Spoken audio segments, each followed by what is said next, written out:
Vamos lá. Uma questão que tem uma pegadinha para você. A questão aborda uma situação de uma criança descendo um tobogã. E quando a criança desce o tobogã, ela percorre um comprimento de 3 metros, que é o comprimento do tobogã. E, portanto, é o deslocamento que ela sofre. Perceba a direção do movimento. A direção do movimento da criança é ao longo do tobogã. Cita a força de atrito, informa a você que essa força de atrito ela vale 0,1 newton. Informa que esse plano inclinado, que é o tobogã, ele é de 30 graus. E pergunta a você qual é o trabalho da força de atrito.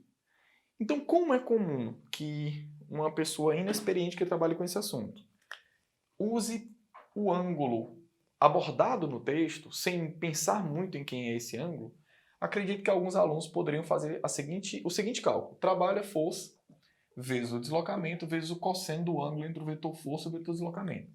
Usaria a força, que é a força de atrito, usaria o deslocamento, que é de 3 metros, isso é visível, e usaria o ângulo de 30 graus, que é onde mora o problema. Eu não posso fazer isso, porque na teoria, quando você olha para essa situação, esse ângulo, quem é esse ângulo? Esse ângulo θ, ele é obrigatoriamente o ângulo entre dois vetores. Que vetores? O vetor deslocamento e o vetor força. Então, quando você olha para a força em questão, que é o atrito, essa força de atrito, em relação ao vetor deslocamento, olha a força de atrito. Olha o vetor deslocamento. Olha o ângulo entre eles, 180 graus. Então, o ângulo entre esses dois vetores aqui é de 180 graus. Ele não está se referindo ao ângulo de 30 graus. Eu não posso usar 30 graus. 30 graus aqui ele colocou como pegadinha na questão para você. Então, eu quero que você perceba e aprenda a teoria através dessa questão.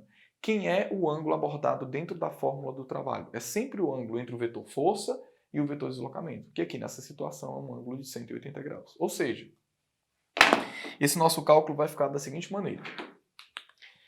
Esse trabalho, que é o trabalho da força de atrito, será a própria força de atrito vezes o deslocamento vezes o cosseno do ângulo entre o vetor força e o vetor deslocamento. Que nesse caso ficará, trabalho da força de atrito é a pergunta da questão. A força de atrito ele forneceu a 0,1 newtons. Na figura e no texto, na figura eu coloquei para você, no texto enunciado ele informa para você que o deslocamento ao longo do tobogã é de 3 metros porque é o comprimento do tobogã. Então esse deslocamento foi de 3 metros, vezes o cosseno do ângulo. Qual é o ângulo que vai ficar aqui mesmo repetindo? Olha o ângulo entre o vetor força e o vetor deslocamento. A força de atrito ela é contrária à tendência de movimento. Já o vetor deslocamento ele está nessa direção e sentido. Qual é o ângulo entre esses dois vetores? Está bem aqui o ângulo. Esse ângulo ele é de 180 graus. Então isso vai ficar cosseno de 180 graus. E o cosseno de 180 graus, galera, nós aprendemos que ele vale quanto? Menos 1. Círculo trigonométrico. Então eu vou substituir isso agora. Ó. E esse trabalho da força de atrito, fazendo as continhas simples aqui, menos 1 que multiplica 3 que multiplica 0,1 equivale a menos 0,3 o quê? Joules. E lembre-se que esse trabalho é na unidade do sistema internacional medida em joules, unidade do sistema internacional para energia. Eduardo, mas a resposta negativa não tem. Mas deveria ter pedido o módulo do trabalho para que indicasse os itens da maneira que colocou. Mas já que você calculou 0,3 negativo e não tem esse item para marcar, você marcaria 0,3. Show de bola?